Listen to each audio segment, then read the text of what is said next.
ओठमा मुस्कान छ, मनमा दया, उदारता छ र सेवा पनि।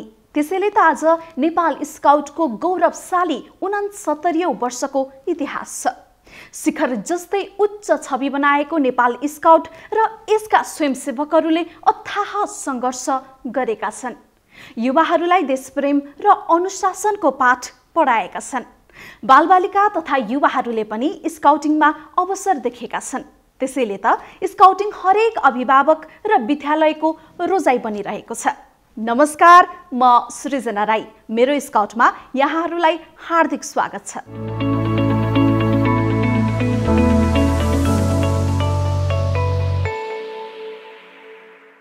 योग्य नागरिक बनाउने उद्देश्यले स्थापित संस्था हो नेपाल स्काउट, जसले राजनैतिक परिवर्तनसँगै विभिन्न बाधा व्यवधान पनि छिचोल्दै आएको छ। स्काउटको उन्नतिका लागि जीवन नै सुम्पने व्यक्तिहरूले स्काउटलाई प्राणभन्दा प्यारो ठानेका छन्। परिणाम आज नेपाल स्काउटले विश्वमै उच्च छवि बनाउन सफल भएको छ।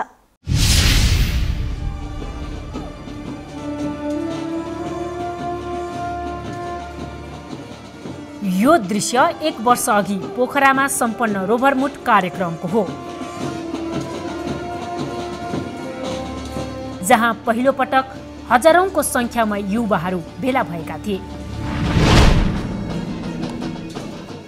परिवर्तनका संवाहक यी युवालाई कसले भेला गरायो होला? कुन कुराले उनीहरूलाई एउटै उद्देश्य र भावनामा राख्न सक्यो होला? यो कुरा जान्नको लागि हामी एकैछिन इतिहासमा जानुपर्छ। शैक्षिक अभियान बोकेर जात, धर्म र वर्णको अन्त्य गर्न विश्व स्काउट 2007 सालमा नेपालमा भित्रियो। बाल बालिका र युवालाई शिक्षा मात्र होइन, व्यवहारिक ज्ञान र सिप सिकाएर क्षमतावान बनाउन आएको स्काउट धेरै वर्ष राजतन्त्रको पन्जामा पर्यो। त्यसकारण यसको तालिम सबैको पहुँचमा पुग्न पाएन। तर केही युवाले लडेरै यो तालिम लिए। पहिलो पटक विक्रम सम्वत 2022 सालमा नेपाल स्काउटका इतिहास पुरुष प्राध्यापक गोविन्द नारायण ज्यापु लगायत 12 जनाको दीक्षान्त भयो। महिला तर्फबाट रामबदन जोशी र सुश्री तारणी शर्माले भारतमा पहिलो पटक तालिम लिए। उनीहरूले स्काउटमा संख्या बढाउने कार्यमा छलाङ नै मार्न थाले। भीड तथा र्याली व्यवस्थापनमा स्काउट परिचालन गर्न थालियो, जसको उपलब्धि 2026 सालमा बॉयज र 2041 सालमा गर्ल स्काउट विश्व स्काउटको पहुँचमा पुग्यो र सदस्यता प्राप्त गर्यो।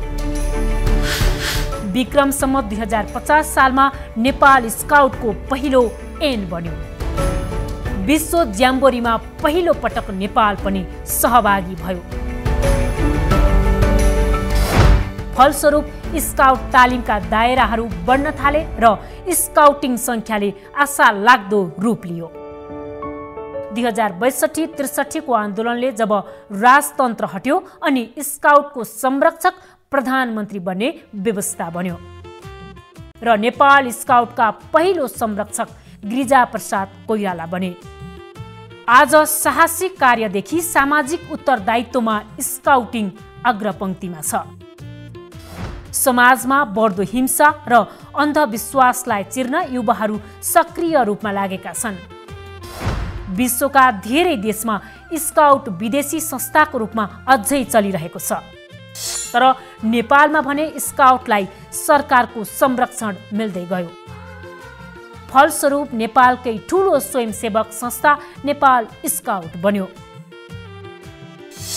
जसमा 62,000 भन्दा बढी सदस्य राहत, उद्धार र व्यवस्थापन कार्यमा खटिरहेका छन्। गत वर्ष 30,000 भन्दा बढी स्काउट युवाहरू स्वयंसेवा कार्यमा परिचालित भएका थिए। राष्ट्रकवि माधव प्रसाद घिमिरे, कलाकार मदन कृष्ण श्रेष्ठ, मूर्तिकार प्राध्यापक गोविन्द नारायण ज्यापु, साहित्यकार रामबदन जोशी लगायत धेरै प्रतिभाशाली व्यक्ति नेपाल स्काउटले नै जन्माएको छ। नेपाल स्काउटले सरकारसँगको सम्बन्ध थप मजबुत बनाउन बाल बालिकासँग प्रधानमन्त्री जस्तो कार्यक्रम सञ्चालनमा ल्याएको छ। सारा नेपालीहरूले स्काउटको पहुँचमा आफ्ना बालबालिका पुर्याउने आशा राखेका छन्। एक घर एक स्काउट बालबालिका बनाउने कार्यमा सहरदेखि गाउँसम्म समेट्ने सपना नेपाल स्काउटको छ। त्यसैले अबको स्काउटिङ शिक्षा प्रत्येक व्यक्तिको भविष्य बन्न आवश्यक छ। हो, आज यिनै सङ्घर्ष र पराक्रमले नेपाल स्काउट 69 वर्षमा प्रवेश गरेको छ र सारा नेपालीहरूले स्काउटिङको नयाँ युग सुरुवात भएको अनुभव गरिरहेका छन्।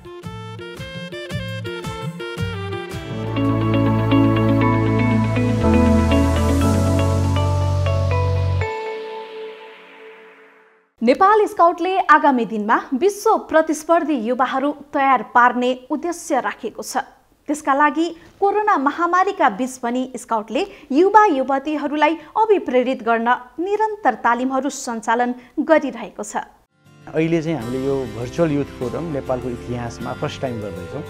एकदम राम्रोसँग सञ्चालन भइरहेको छ र स्पेसिफिक शीर्षकहरूमा पहिला प्रेजेन्टेसन दिने, त्यसपछि युथहरू पार्टिसिपेन्टहरूलाई ग्रुप डिस्कसन गराउने र ग्रुप डिस्कसनको माध्यमबाट उनीहरूले दिएका सजेसन्सहरू, उनीहरूका इन्ट्रेस्ट, उनीहरूका चाहिँ चाहना इच्छाहरूलाई चाहिँ कसरी नेपाल स्काउटले आफ्नो प्रोग्राममा इन्कर्पोरेट गर्न सक्छ, त्यो कुरालाई एज अ रेकमेन्डेसन यो फोरमले चाहिँ नेपाल स्काउटको डिसिजन मेकिङ बडीलाई चाहिँ एउटा रेकमेन्डेसन दिन्छ। स्काउटको फन्डामेन्टल्सलाई हामीले चाहिँ टप प्रायोरिटीमा राखेर हामी चाहिँ अबको चेन्जिङ कन्टेक्स्ट अनुसार परिवर्तन हुनुपर्छ। अहिलेको करिकुलमहरूलाई हामीले अपडेट गर्न जरुरी देखिसकेर नै यो आइडियाजहरू कलेक्सनको काम पनि भइरहेको हो। पहिलो कुरो त उहाँहरू अहिले यति खुसी हुनुहुन्छ कि हामीहरू अहिले के गर्ने, कलेज जाने समय छैन, घरबाट बाहिर निस्किने समय छैन। नेपाल स्काउटले अहिले गरेका इनिसिएटिभ्सहरू, अब गर्न खोजेका कुराहरू र वर्ल्ड स्काउटमा कस्तो सिनारीमा के प्रोग्रामहरू छन् त्यसको एउटा इन्फर्मेसन पाउनु नै हाम्रो लागि धेरै राम्रो कुरा हो भन्ने एउटा एक किसिमले उहाँहरूको भनाइहरू। जस्तै हाम्रो स्काउटिङ प्रोग्रामले के गर्छ भन्दाखेरि त्यो घर र कलेजहरूको बिचको ग्याप हुन्छ, त्यो ग्यापलाई चाहिँ फुलफिल गरिदिने काम गर्छ। हामीले वर्ल्ड स्काउट अर्गनाइजेसनका इनपुट स्पिकरहरू पनि बोलायौँ, उहाँहरूबाट चाहिँ दियौँ। त्यो सेसनहरूबाट चाहिँ उहाँहरूले राम्रो इन्साइट लिन पाउनुभएको छ। मलाई लाग्छ अबका केही दिनहरूमा यो चेन्जेसहरूलाई चाहिँ अबका युथहरूले अझ बढी चाहिँ मन पराउनुहुन्छ भन्ने कुरामा विश्वस्त छु। युथ प्रोग्रामको करिकुलम अहिले जुन छ, एक्जिस्टिङ करिकुलम हेर्ने हो भने हामीले कसरी अर्थोपार्जन गर्नलाई के कुराले हेल्प गर्छ, कसरी चाहिँ हामीले बचत गर्न सक्छौँ, कसरी हामी इन्टरप्रेनरसिप डेभलप गर्न सक्छौँ, साना उद्योगहरू कसरी सञ्चालन गर्न सकिन्छ, अनि कसरी कुनै पनि प्रोग्रामलाई प्लानिङ गरेर इम्प्लिमेन्टेसनको फेजमा लान्छौँ भन्ने कुराहरू सिकाउँछ।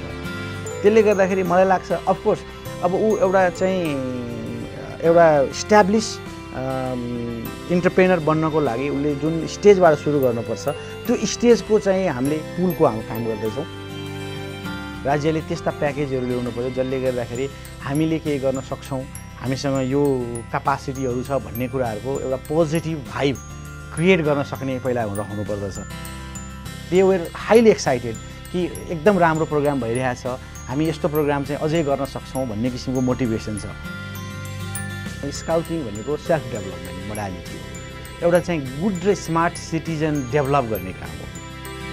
त्यो इम्प्लोइमेन्टका कुराहरू होस् अथवा कहीँ गएर लिडरसिप लिएर काम गर्ने कुराहरू होस्, कहीँ कुनै प्रोग्राम प्लान गरेर त्यसलाई इम्प्लिमेन्ट गर्ने कुराहरू होस्, त्यसमा चाहिँ ती स्किलहरू चाहिँ हामीले सिकाइरहेका छौँ।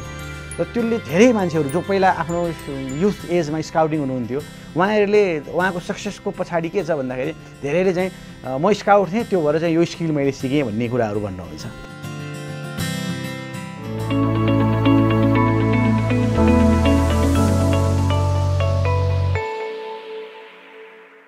दर्शकवृन्द, स्काउटमा आबद्ध व्यक्तिहरूका लागि यस वर्ष विशेष अवसर छ। स्काउटिङ सेवालाई यस वर्ष पहिलो पटक नीति तथा कार्यक्रमले सम्बोधन गरेको छ। साथै आगामी दिनहरूमा स्काउटिङ गतिविधि स्रोतकै अभावले कहिले रोकिने छैन। कुनै पनि संस्थाको जीवनमा उतार चढावहरू तलमाथिहरू भइरहन्छन्। त्यो घाम पानी नेपाल स्काउटले पनि बिहोर्दै आएको जस्तो मलाई लाग्छ। अहिलेको जुन समिति क्रियाशील छ त्यो समितिले तदर्थकै बिचमा पनि धेरै क्रियाकलापलाई अगाडि बढाएको देख्न पाउँदा मन्त्रालयको सचिवको हैसियतले मलाई धेरै खुसी लाग्छ। कोभिड-19 समस्या नआएको भए यही वर्ष नै हामी 753 पालिकामा पुगिसक्थ्यौँ। पहिलो कुरा त जुन अहिले नेपाल स्काउटले बढ्दो रूपमा आइटीको प्रयोग गरेको छ। दोस्रो भनेको यसको जुन प्रदेश स्तरमा पालिका स्तरमा नै गएर यसको कार्यक्रमहरू विस्तार गर्नुपर्छ। यो जुन अहिले महामारी छ, यो महामारीको कुन रूपबाट पटाक्षेप हुन्छ त्योभन्दा पछाडि हामी नर्मल अवस्थामा पुग्यौँ भने मलाई लाग्छ कुनै महिना कुनै दिन पनि रहने छैन जुन दिनमा चाहिँ स्काउटको गतिविधि नभएको होस्। मानिसले लिन मात्रै होइन कि समाजलाई के दिन सकिन्छ भनेर एउटा अन्तर्निहित ज्ञान, सिप, क्षमता जुन व्यक्तिमा हुनुपर्ने हो त्यो नै पहिला चाहिँ उहाँहरूले यो नेपाल स्काउटिङ मार्फत उहाँहरूले प्राप्त गर्नुहुन्छ र उहाँहरूसँग निश्चित योग्यता, सिप, क्षमता भइसकेपछि यो राष्ट्रिय स्वयंसेवामा पनि जान सक्नुहुन्छ, निजामती सेवामा पनि उहाँहरूले चाहिँ दिन सक्नुहुन्छ। कुनै राष्ट्र सेवामा कुनैमा पनि भन्नुहोस् न, तपाईँको प्रहरीमा, सशस्त्र प्रहरीमा, नेपाली सेनामा, जेटिए भनौँ, पशुको चिकित्सक, जस्तै तपाईँको विद्यालयको शिक्षक, पत्रकारिता लगायत कुनै पनि पेसामा उहाँहरूलाई निश्चित जीवन निर्वाह खर्च पनि पाउने व्यवस्था छ। झन्नै 7 प्रदेशमा गर्दा करिब 1000 भन्दा बढी युवाहरूले नै यो अवसर चाहिँ प्राप्त गर्नुहुन्छ। 2 वर्ष मात्रै गर्न पाउँछ कुनै व्यक्तिले, त्योभन्दा बढी गर्न नपाइने व्यवस्था छैन। यो जनचासोलाई नै लक्षित गरेर हाम्रो चाहिँ प्रदेश सरकारहरूबाट, स्थानीय तहका सरकारहरूबाट पनि हामीले थप स्रोत साधन प्राप्त गर्ने वातावरण बनेको छ। केन्द्रबाट जुन बजेट उहाँहरूले माग्नु भएको थियो त्यो मागकै आधारमा त हामीले रकम उपलब्ध गराउन सकेनौँ। तथापि वर्षको 5.5 करोड रुपियाँ हामीले पनि उपलब्ध गराएका छौँ र अर्थ मन्त्रालयबाट जुन कार्यक्रमहरू उहाँहरूको प्रस्तावित छन् त्यो कार्यक्रमहरूको लागि बीचमा पनि थप चाहिँ रकमहरू उपलब्ध गराउनको लागि जुन गत वर्ष पनि बजेटमै नपरे पनि उहाँहरूलाई थप रकमहरू उपलब्ध गराइएको थियो।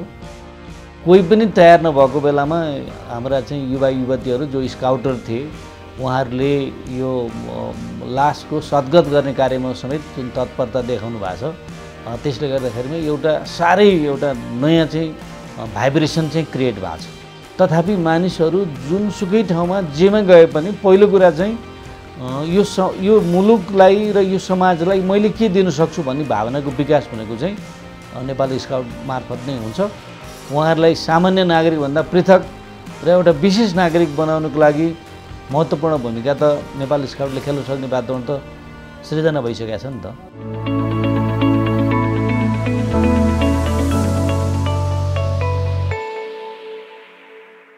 दर्शकवृन्द, स्काउटिङ क्रियाकलाप अब स्रोत साधनकै कमीले नरोकिने कुरा त अवगत नै भयो। तर आगामी दिनमा स्काउटिङ बालबालिका तथा युवाहरू कस्ता कार्यक्रम चाहन्छन् त?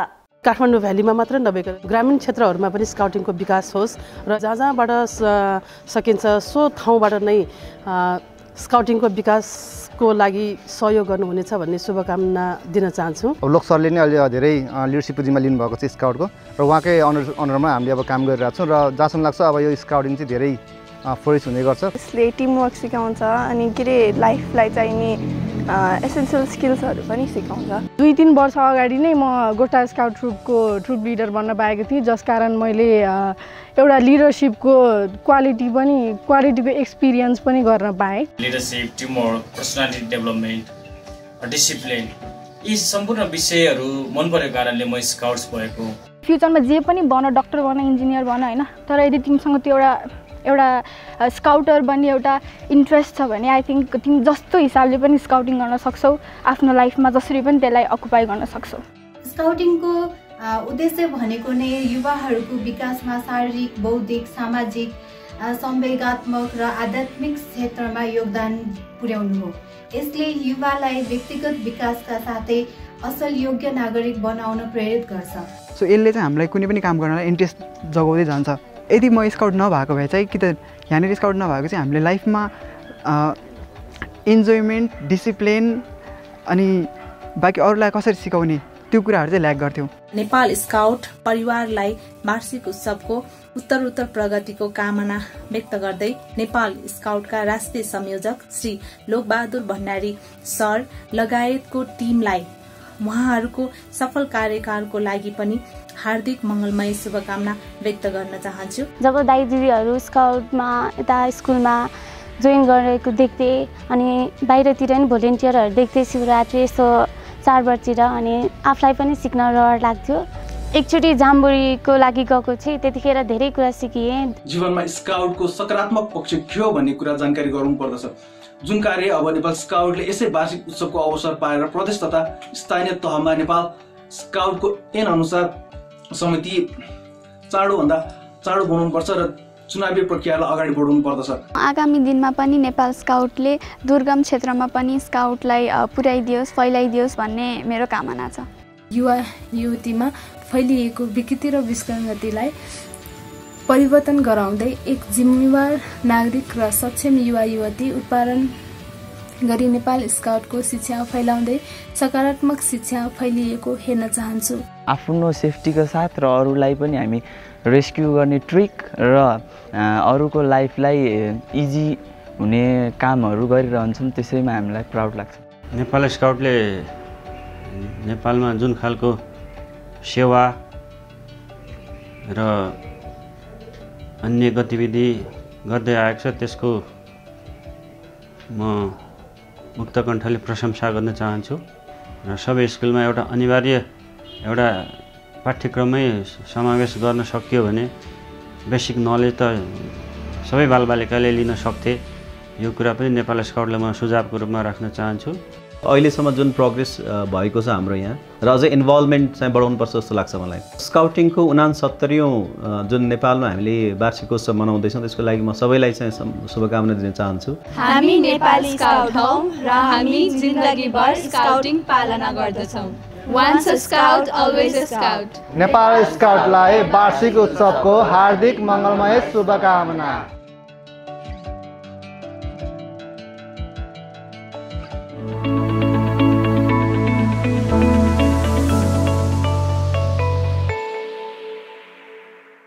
स्काउटप्रति नयाँ पुस्ताका असङ्ख्य आशाहरू छन्। अझ भविष्यमा स्काउटिङलाई नै आफ्नो पेसा बनाउने धेरैको लक्ष्य छ।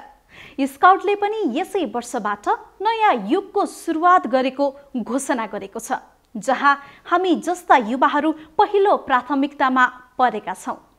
हवस् त, आगामी दिनमा पनि हामी स्काउटिङ क्रियाकलाप समावेश गर्दै जानेछौँ। आजलाई बिदा माग्छौँ। जय स्काउट।